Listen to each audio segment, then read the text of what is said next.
Welcome to Lemon Pleasure. Would you say the police were overly violent? Overly violent? I don't know. The crowd was getting pretty hostile. But there was violence, right? The police did physically strike some of the protesters, right? Well, sort of. I mean, some people were shoving the police shields, and the cops had to shove back, but nobody really got hit, I don't think. So the cops shoved people down. Very good. Thank you. Big news day in Detroit. A hostage-taking and a protest? Might bump the regulation debate out of the headline slot. Of course, they're all the same story, aren't they? Of course, they're all the same story, aren't they? I'm just here to get my prescription updated.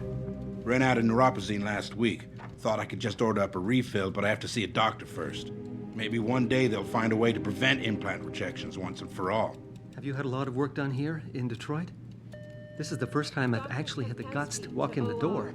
It's a big step, but I've wanted to do this for ages. Will you be purchasing anything today? Okay. Have a good evening.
Access granted.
Excuse me.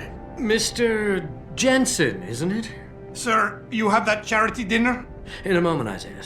I was hoping I might run into you, Mr. Jensen. Bill Taggart. The founder of the Humanity Front. I know who you are. Yes. Yes, I imagine you do. As David Sarah's top security man, I imagine you have quite the file on me. But I assure you, Mr. Jensen, I am devastated by recent events. Really? I do not support what you and your company are doing to mankind. I believe it's extremely dangerous. But abolishing human enhancement technologies will only be achieved through legal means. I'll keep that in mind. This is your first day back since the accident 6 months ago, isn't it? Sir, we have to go. What happened to me was no accident. Ah, my mistake. But it must have been stressful facing down a second incident so soon. I imagine it brought back all kinds of unpleasant memories.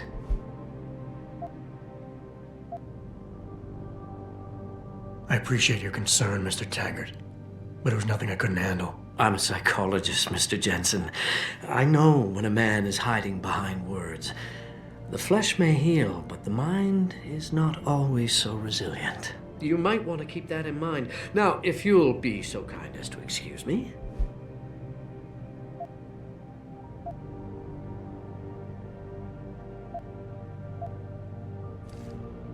I'm curious about something, Mr. Taggart.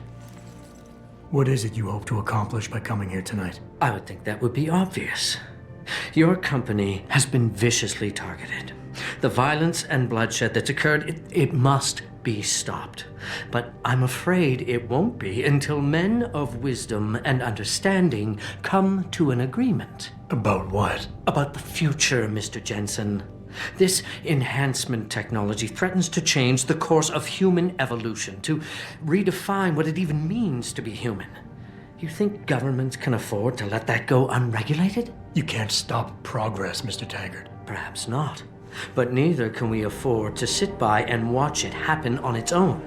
Not when we have the ability, the collective will, and foresight to influence it. I see. Thank you for illuminating me. Anytime. I'm glad we had a chance to talk, Mr. Jensen. Meeting you has been very informative. You will think on what I said, won't you?